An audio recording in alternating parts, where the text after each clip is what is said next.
আমি এই সুন্দরবনের দানব। আমার ভয়ে সিংহ, বাঘ, হস্তি সকলে লুকিয়ে থাকে। আমি সিংহর নিঙ্গর ধরে সাগরের ওপার ফেলে দিই, কিন্তু সামান্য বেদের মেয়ে আমার ছেলেকে আক্রমণ করেছে এবং আমার ছেলেকে ভয় দেখাইছে, কিন্তু আমি এটা সহ্য করতে পারবো না। তাই বেদের মেয়েকে এই বাংলাদেশের বেদের বহর কোথায় আছে এখানেই পাঠাই দাও। এই সেনাপতি, পাঠাই দাও। চাচা এটা কিসের ডায়লগ? এটা সাপুরের মেয়ে যাত্রা অভিনয় দানবের। ও এগুলো না আপনারা যখন দেখছেন আপনাদের বয়স তখন কত ছিল? তখন আমার বয়স ছিল 10-11 বছর বয়স ছিল, আর 12 বছর হয়েছে 71।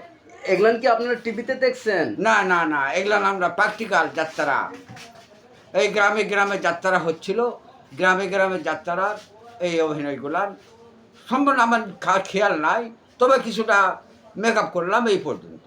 তাছাড়া সঠিকভাবে বর্ণনাগুলো আমারও খেয়াল নাই, তবে জানাবারে একটা অভিনয় করছিল যে সিংহর নিঙ্গুর ধরে সাগরের ওপার ফেলে দিত এই দানব।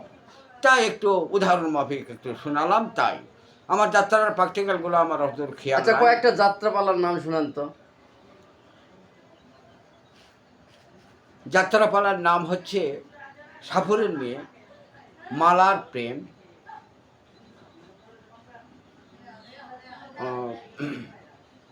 বেদের মেয়ে জ্যোৎস্না,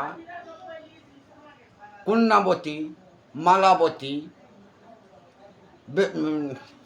খেয়াল আসছে না রে বাবা। আচ্ছা আচ্ছা সমস্যা নাই চাচা। তো আপনার এই ডায়লগগুলান কথাগুলান আপনার অনেক সুন্দর লাগে বুঝছেন। তো আপনাদের সময় এগুলান আমার টেলিভিশন ইন্টারনেট তো ছিল না, তাই না? না, তখন কোনো টেলিভিশন ছিল না। প্র্যাকটিক্যাল দেখছেন না? হ্যাঁ, আমরা প্র্যাকটিক্যাল দেখছি। এই আচ্ছা। আমাদের বাপসারাই হয়তো নাটক এইসব যাত্রা করছে, এবং পাড়া প্রতিবেশী তারা একটা সহযোগী 8-10 জন মিলিয়ে হ্যাঁ। একটা কমিটি করে সেই কমিটির মাধ্যমে এই সমস্ত যাত্রা করছিল। আমরা এই কেউ রাজার পাট, কেউ দানবের পাট, কেউ মেয়ের পাট, কেউ রানীর পাট, কেউ রাজার পাট, কেউ বাদশার পাট, কেউ দরওয়ানের পাট, কেউ জাল্লাদের পাট, এই অভিনয় নিয়ে তারা যাত্রা করছিল।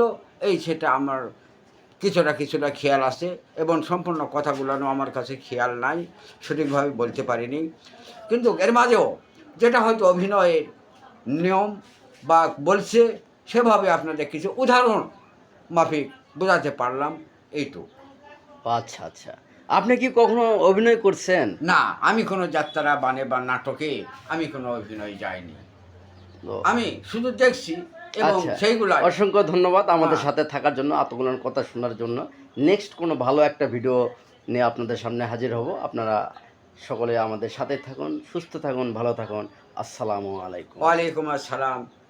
সকলে আপনারা সুখী থাকেন এবং দোয়া করুন আমি যেন সেইগুলো কথাগুলো বলতে পারি এবং আপনাদের সামনে যেন প্রচার করতে পারি, এবং আপনাদের সামনে যতটুকু কথাবার্তায় আমি বুঝতে পারি, এবং আপনাদের দুটা কথা যেন আমি বুঝ দিতে পারি, এবং কি আর বুঝ দেবো, আমার